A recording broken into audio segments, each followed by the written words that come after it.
12년간 이스라엘 총독으로 그렇게 봉사하면서 성벽을 재건하고 또 신앙을 개혁하는 종교개혁의 작업을 수행하고 잠시 바사로 돌아갔다가 다시 예루살렘을 찾았는데 그 사이에 많이 예루살렘이 또 영적으로 허물어져 있는 것, 영적인 것이 허물어지니까 그 삶도 같이 다 허물어지고 있는 것을 우리가 계속 살펴보고 있었습니다.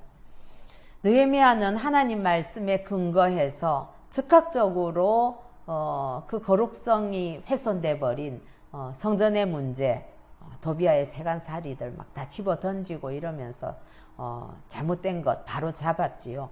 그렇게 하고 타락한 제사장들과 또 지도자들에 대해서 아주 경책을 합니다.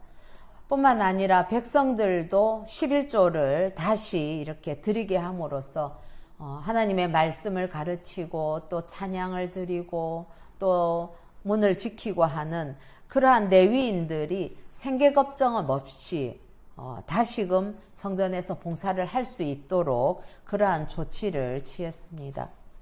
뿐만 아니라 안식일을 범하고 있던 그 백성들에게 이래서는 안 된다. 우리가 어떻게 우리 조상들의 전체를 밟을 수가 있겠느냐. 그렇게 그들을 말씀으로 가르치면서 안식일을 다시금 준수하게 함으로써 하나님과의 깨어진 관계들을 회복하게 하는 그러한 일들을 하였습니다. 오늘은 그 개혁의 제일 마지막 부분, 이 개혁을 보통 이제 2차 개혁이다 이렇게 표현하는데요. 그 마지막 부분인 이방인들과 통혼한 사건 때문에 가정의 거룩성을 잃어버린 그 백성들 그리고 그 지도자들을 아주 엄중하게 다루는 그러한 내용이 우리가 방금 읽었던 그런 내용이지요. 우리 23절부터 25절까지를 쭉 한번 보면 그때 내가 또 본즉 유다 사람이 아스돗 또 암몬 모압 여인을 아내로 삼았다. 그렇게 얘기하고 있습니다. 여러분들 10장에 보면은 불과 얼마 전에 그 언약을 갱신한 그때에 얼마나 기쁨으로 자원해서 안식일도 잘 지키겠고 하나님의 말씀대로 순종하겠다 그랬거든요. 그랬는데도 불구하고 고세에 유다 사람들이 아스돗, 암몬, 모압 여인, 이방 여인들을 아내로 삼은 그러한 일들이 빈번하게 있었던 것 같습니다. 그런데 여러분 거기에 보니까 24절에 그들의 자녀가 아스돗 방언을 절반쯤 하는데도 유다 방언은 못하니까 아이들이 하는 말이 아스돗 여인이 엄마인 사람들 아스돗 방언하고 그 다음에 암몬 여인이 엄마인 아이들은 암몬 방언은 하는데 유다 말은 할 줄 모르고 이제 그런 상황이 되어 있는 것입니다. 이스라엘 백성들이 하나님의 백성이라는 그 정체성을 지키기 위해서 사실 안식일 못지않게 중요한 것이 무언가 하면 이방인들과 통혼하지 않는 것이었습니다. 그런데 어느덧 그 유다 사람들 중에 이렇게 통혼한 사람들이 있었던 것이지요. 그래서 아이들이 자라나는데 유대인 핏줄을 가진 아이라면 당연히 유대 방언을 할 수 있어야 되죠. 이들이 저 바벨론으로 가 있다가도 거기서도 유대 말을 잃어버리지 않고 그렇게 전수시켜서 왔는데 이제는 실컷 고향으로 돌아왔는데도 여인들 아내들을 이방인들을 맞이함으로 인해서 우리의 그 후손들이 우리 말을 이제 할 수 없는 그런 지경이 된 것을 보고 느헤미야는 굉장히 충격을 받았던 것 같습니다. 그래서 25절에 보면 책망하고 저주하고 때리고 머리털을 뽑았다. 머리털 뽑는다 이런 표현은 아주 수치스럽고 경멸하는 이제 그런 의미가 있거든요. 그리고 나아가서 더 다시는 우리가 통혼하지 않겠습니다 라고 하나님을 가리켜서 맹세하게끔 그렇게 했습니다. 왜 이렇게까지 했겠습니까? 이방인들과 통혼을 하게 되면 자연스럽게 그 풍습을 받아들이게 되겠지요. 그리고 그 이방의 풍습이 들어오게 되면 신앙이 변질될 수밖에 없기 때문에 그렇습니다. 언어를 이렇게 잊어버리게 되면 그 민족의 신앙, 특히 하나님의 말씀을 가르칠 수가 없기 때문에 그랬던 것이지요. 히브리어로 다 하나님의 말씀이 이렇게 이제 되어 있는데 그 히브리 말을 모르면 들어도 하나님의 말씀을 알지 못할 것이고 읽을 수도 없는 것 아니겠습니까? 성경을 읽지 못한다. 히브리 말을 모르면 그렇게 암송을 해도 무슨 뜻인지 알 수가 없는 그런 어려운 상황이 되는 것입니다. 이처럼 가정에서 신앙이 전수되지 않으면 자녀들이 어긋난 길로 가게 되고 그 영혼이 정말 망가지게 되는 경우들이 얼마나 많이 있습니까? 가정이 망가지게 되면 그 사회가 무너지고 결국은 나라와 민족이 망하게 되는 것입니다. 그런데 가정에서 아이들을 이렇게 양육하면서 언어적인 교감을 가장 먼저 하는 대상이 바로 엄마가 아니겠습니까? 그런데 이 엄마가 이방인이라면 이방 말을 자연스럽게 먼저 익히게 되는 것이 당연한 결과이기도 합니다. 그러면 이제 이방에서 와서 이방의 신들을 섬기던 여인들이 여호와 신앙에 대해서 잘 알지 못하고 그러면 아이들도 자연적으로 하나님으로부터 멀리 떨어지게 되는 결과가 오게 되는 거지요. 이처럼 하나님의 백성으로서 그 거룩성을 지켜나가는 것은 가정에서부터 시작이 됩니다. 지금도 유대인들은 성경을 읽기 위해서 히브리어를 배운다고 합니다. 예. 미국에 있는 유대인, 아니면 유럽에 있는 유대인, 러시아에 있는 유대인, 이 모든 유대인들이 자신이 속해 있는 그리고 대를 이어서 살고 있는 그 지역의 언어들을 당연히 하지만은 이들은 잘 사용하지도 않는, 통용어로는 사용하지 않는 히브리어를 배우고 공부하는 이유가 그건 성경을 읽기 위해서 지금도 히브리 말을 배운다고 하거든요. 그렇기 때문에 가정에는 정말 어떤 여자가 들어오는가, 어떤 여인이 아내로 들어오나 혹은 며느리로 들어오는가 하는 것이 그 가정의 정체성을 이어가는 것과 직접적인 관련이 있기 때문에 이 통혼의 문제는 작은 문제가 아니었던 것입니다. 느헤미야는 그래서 솔로몬의 예를 들어가면서 백성을 깨우칩니다. 우리 26절부터 28절까지 한번 읽어보겠습니다. 시작. 또 이르기를 옛적에 이스라엘 왕 솔로몬이 이 일로 범죄하지 아니하였느냐? 그는 많은 나라 중에 비길 왕이 없이 하나님의 사랑을 입은 자라. 하나님이 그를 왕으로 삼아 온 이스라엘을 다스리게 하셨으나 이방 여인이 그를 범죄하게 하였나니 너희가 이방 여인을 아내로 맞아 이 모든 큰 악을 행하여 우리 하나님께 범죄하는 것을 우리가 어찌 용납하겠느냐. 대제사장 엘리야십의 손자 요야다의 아들 하나가 호론 사람 산발랏의 사위가 되었으므로 내가 쫓아내어 나를 떠나게 하였느니라. 예. 이스라엘이라는 그 하나님께서 이 히브리 민족을 통해서 자기 백성으로 삼아주시고 나라를 세우게 한 그 아름답고 자랑스럽던 그 나라가 불과 얼마 지나지 않아서 남과 북으로 갈라지게 되는 그 원인을 제공한 자가 누구냐? 그럼 바로 솔로몬이 이방 여인들과 정략적인 그 결혼을 하면서 온갖 신들을 그 궁으로 그리고 성전으로 예루살렘으로 끌고 들어와서 우상 숭배의 죄를 범했기 때문에 남과 북이 갈라지는 역사가 자기 후대에 일어나게 된 것입니다. 왕이 수많은 이방 여인들과 그렇게 통혼하는 걸 보면서 백성들은 뭐라고 생각을 했을까요? 참 인간은 그렇더라고요. 좋은 점은 잘 본받지 않거든요. 근데 나쁜 점은 누군가 지도자가 나쁜 일을 딱 하면 그냥 마음의 빗장들이 모두 다 풀어지게 됩니다. 그래서 저렇게 해도 되는 거구나. 저렇게 훌륭하고 또 혹은 뭐 지도자인 사람이 하니까 우리는 해도 괜찮아 라고 합리화시키는 게 인간의 아주 기본적인 연약한 모습이기도 하지요. 왕이 그렇게 하니까 일반 백성들도 이방인과 결혼하는 풍습이 퍼지게 될 것이고, 백성이 하나님의 율법을 어기는 것에 대해서 그렇게 중요하게 생각하지 않는 것이지요. 그리고 그 율법을 어기는 그 죄에 대해서 심각하게 생각하지 않고 그래 뭐 이 정도는 할 수 있는 일이지, 뭐 누구나 다 하는 걸 그렇게 합리화시킬 수 있는 것입니다.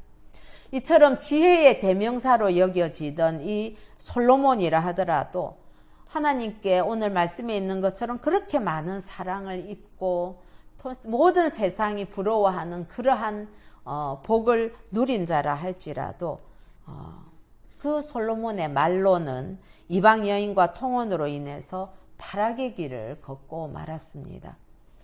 세상 가치관으로 볼 때에 솔로몬이 그렇게 정략적인 결혼을 하고 주변에 있는 많은 나라들과 관계들을 가지면서 자기 당대에 조공도 받고 또 국력을 늘려나간 것에 대해서 세상적인 관점으로 볼 때는 외교를 굉장히 잘했다 이렇게 이야기할지 모르겠습니다. 그러나 하나님이 보실 때는 그것은 하나님의 백성으로서의 그 정체성을 포기하는, 거룩성을 포기하는 그런 타락의 모습이었던 것이지요.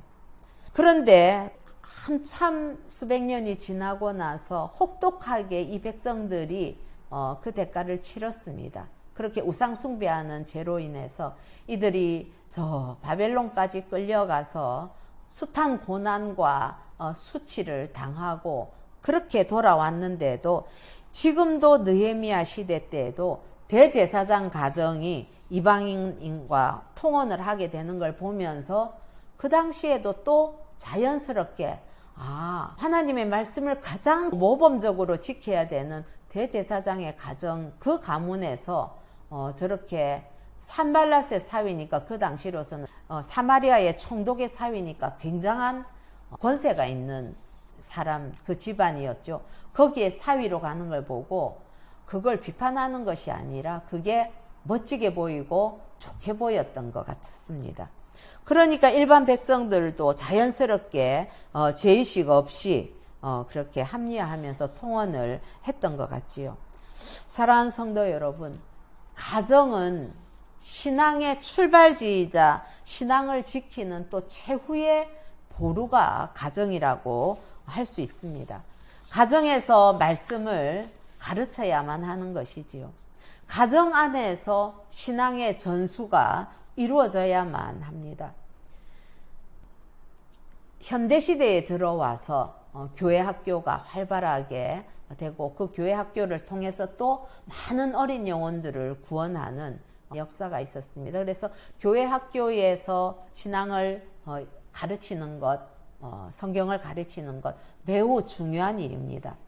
그러나 교회 학교에 맡겨놓았다고 해서 자녀의 신앙을 보장할 수 있는 것은 아닙니다.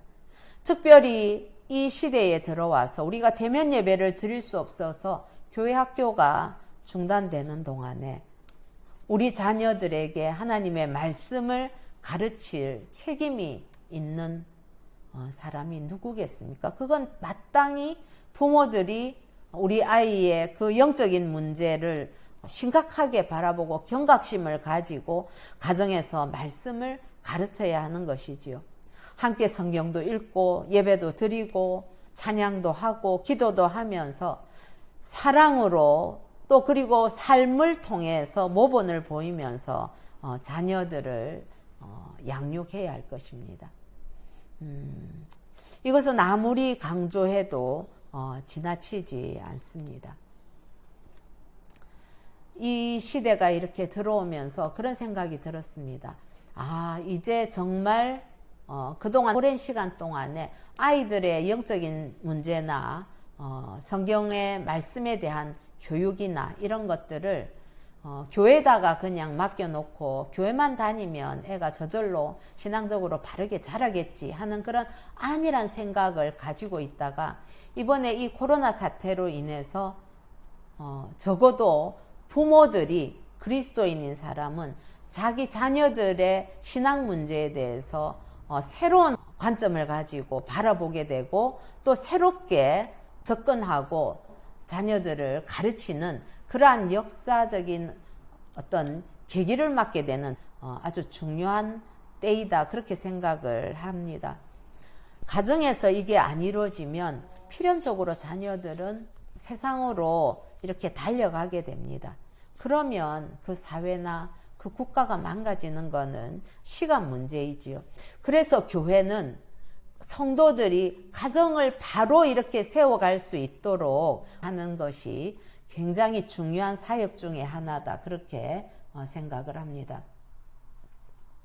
지금 우리 성도들은 믿지 않는 사람들과 우리가 다 같은 시대에 또 같은 공간에 살아가고 있지요. 그렇기 때문에 성도로서의 어떤 정체성을 지키고 세상의 어떤 가치관에 밀려서 떠내려가지 않도록 각별하게 경계해야만 하겠지요. 신앙이 없거나 다른 종교를 믿는 사람과 혼인을 하면 신앙을 지키는 것도 힘들 뿐만 아니라 믿음의 가정을 세우는 것도 참 어렵습니다. 물리적으로 여러 가지 이런 그 신앙인들과 결혼하는 문제, 이런 것들이 많은 어려움이 있는 것은 사실입니다. 그러나 그렇게 다른 종교를 믿는 그런 사람들과 만약에 혼인을 하게 된다면 그거는 그걸 다시 바르게 하나님의 사람으로 함께 가정을 이루어 가기까지는 얼마나 많은 눈물과 시간과 그것 때문에 치러야 되는 그 마음고생, 그 대가라는 것은 지불해보지 않은 사람들은 짐작할 수 없을지도 모르겠습니다. 많은 경우에 보면 남편은 안 믿다가도 아내가 이렇게 믿을 경우에 핍박을 하다가도 어느 순간에 돌아오는 경우들을 우리가 많이 보게 되지요. 그런데 신앙에 있어서 안 믿는 사람을 아내로 이렇게 맞이했을 경우에 보면은 오히려 남편의 믿음까지도 주저앉히는 경우들이 참 많은 것을 보게 됐지요. 그래서 이 신앙의 대를 이어가는 데는 여자가 중요한 것입니다. 엄마가 그만큼 중요한 것입니다. 지금도 유대 사회는 유대인으로 이렇게 받아주는 것이 엄마가 유대인이면 받아줍니다. 아빠가 유대인이 아니어도 받아준다고 하더라고요. 그거는 엄마의 품속에서부터 여호와 신앙이 전수되고 가르쳐지고 한다는 것을 알기 때문에 그렇죠.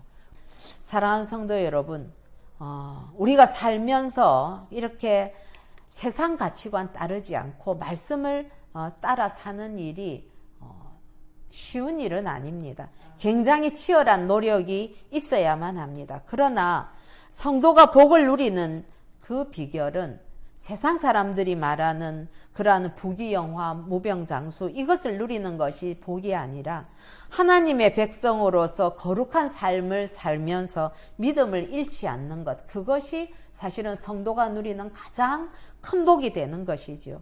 그래서 시편 1편의 말씀과 같이 복 있는 사람은 오직 여호와의 율법을 즐거워하며 그 율법을 주야로 묵상하는다, 그렇게 이야기하는 것 아니겠습니까? 우리가 새해에 결단을 했습니다.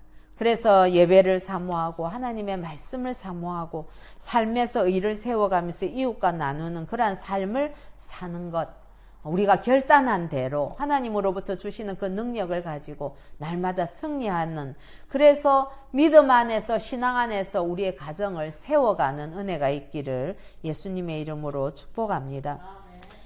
그동안 이 느헤미야서를 쭉 살펴보면서 느헤미야가 갖고 있는 그 지도력의 특징을 보면 하나님에 대한 순종, 그리고 올바른 어떤 목표에 대해서 집중하는 능력, 그리고 복잡한 상황을 다루는 지혜, 또 결단력이 있는 그러한 용기 있는 행동, 이런 것을 느헤미야의 지도력의 특징이라고 볼 수가 있습니다. 그런데 이 모든 특징들은 어디에서부터 출발했느냐? 그건 바로 기도에서부터 출발이 되었습니다.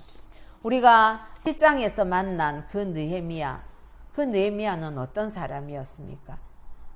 기도하는 사람이라는 것 때문에 우리가 아주 강한 인상을 받았습니다. 나라와 민족을 위해서 눈물을 뿌리면서 기도하는 사람 느헤미야.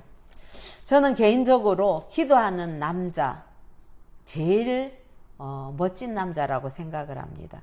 기도하는 남편, 기도하는 아버지, 개인적으로 그런 생각을 늘 하는데 하나님께서는 기도하는 엄마, 기도하는 아내의 모습도 물론 좋아하지만 남자가 기도할 때 하나님은 너무너무 기뻐하시면서 거기에 참 놀라운 어떤 복을 부어주시는 것을 저는 많이 개인적으로 느끼고 있습니다.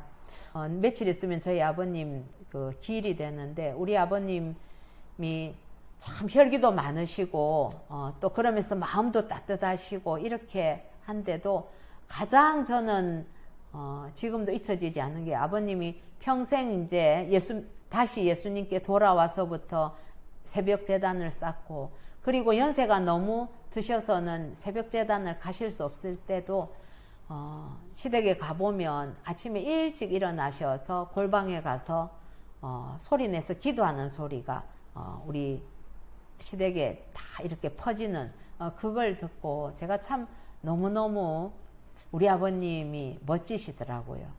네. 그 모습이 가장 아름답고 제게도 깊이 남아있는 모습입니다. 사랑하는 성도 여러분, 기도하는 멋진 아버지, 기도하는 남편, 기도하는 장로님 되시기를 간절히 권면합니다. 29절부터 마지막 절까지 보면 이제 느헤미야가 강력한 개혁 정책을 펼치게 되는 그 과정과 내용을 소개한 뒤에 마지막 부분에 나를 기억해 주십시오 하는 그런 기도와 하나님의 긍휼과 자비를 구하는 기도를 빼지 않고 있습니다. 여러분 우리 14절 한번 찾아서 읽어볼까요? 내 하나님이여 이 일로 말미암아 나를 기억하옵소서. 내 하나님의 전과 그 모든 직무를 위하여 내가 행한 선한 일을 도말하지 마옵소서. 22절 뒷부분 읽어보십시다. 시작. 내 하나님이여 나를 위하여 이 일도 기억하시옵고 주의 크신 은혜대로 나를 아끼시옵소서. 우리 31절 뒷부분에도 한번 해봅시다. 시작. 내 하나님이여 나를 기억하사 복을 주옵소서. 예. 여러분 느헤미야가 이게 뭐 내가 이만큼 일을 했으니까 내 공로를 인정해 주세요 하는 그런 어떤 자기를 막 칭찬한다고나 할까요? 자랑하는 그런 기도겠습니까? 그런 기도가 아니지요. 이것은 제가 한다고 열심히 하기는 했습니다. 그러나 제가 인간적으로 완벽하지 못하기 때문에 참 여러 가지 불미한 일들이 있는 것 아니겠습니까? 하면서 하나님께 도움을 구하는 그런 기도로 이해를 해야 될 것입니다. 내가 최선은 다했지만 결과는 이러하고 그러나 제가 하나님의 을 사랑하고 그 말씀에 순종하여서 했던 그 중심만큼은 알아주십시오 하는 그런 겸손한 간청의 기도다. 그렇게 볼 수 있습니다. 사실 하나님의 뜻을 분별하고 그것을 실제적으로 사람들의 그 공동체 안에서 하나의 행동으로 이끌어내는 그 변화를 이끌어내는 것은 정말 쉽지 않은 일이고 어쨌든 이렇게 하나님 앞에 겸손하게 자비를 구하고 있습니다. 성경에 나오는 믿음의 인물들은 모두가 다 인간적인 어떤 결함과 또 한계를 가진 그러한 사람들이지만은 하나님의 손에 들려서 쓰임받는 사람들은 하나같이 기도하는 사람들이었습니다. 아브라함, 이삭, 야곱, 요셉, 다윗, 여러 선지자들도 마찬가지입니다. 여러분 기도를 하는 사람은 가슴이 뜨겁고 영이 살아있는 사람이지요. 그리고 하나님과 교통함을 통해서 하나님의 인도하심을 받고 그리고 하나님의 일을 감당할 수 있는 지혜를 얻는 사람들이 기도하는 사람들입니다. 뿐만 아니라 기도하는 사람은 겸손한 사람입니다. 왜냐하면 자신의 그 한계를 알고 피조물됨을 겸손하게 인정을 하고 하나님의 도우심을 구하기 때문이죠. 느헤미야는 하나님을 사랑하고 말씀을 사랑하며 또 나라와 민족을 사랑하며 매사에 기도로 시작해서 기도로 마치는 사람이었습니다. 오늘 우리 13장에도 보면 매 순간 이 한 가지 일이 끝나면 또 기도로 마무리, 또 한 가지 끝나면 기도로 마무리. 우리 1장에도 보면은 며칠을 금식하고 기도하고 기도하면서 모든 것들을 다 구상하고 기도하면서 때를 딱 주시하고 있다가 찬스가 왔을 때 나가서 이야기하고 하는 그야말로, 그리고 기회가 왔을 때는 놓치지 않고 직진할 수 있는 그런 용기를 다 기도를 통해서 느헤미야가 얻게 된 것이다. 그렇게 볼 수 있는 것이지요.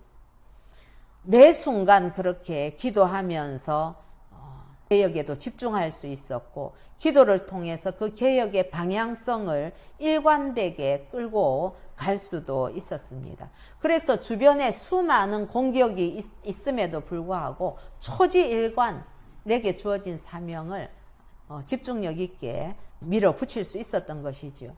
이렇게 열정적으로 기도하는 모습을 보면서 예수님께서 기도하시던 모습을 떠올리게 되었습니다. 여러분, 예수님은 어떻게 기도하셨습니까? 예수님은 매 순간 아버지의 뜻을 구했습니다. 그리고 습관을 쫓아서 그 아버지의 만남을 위해서 기도의 자리에 늘 나갔었죠.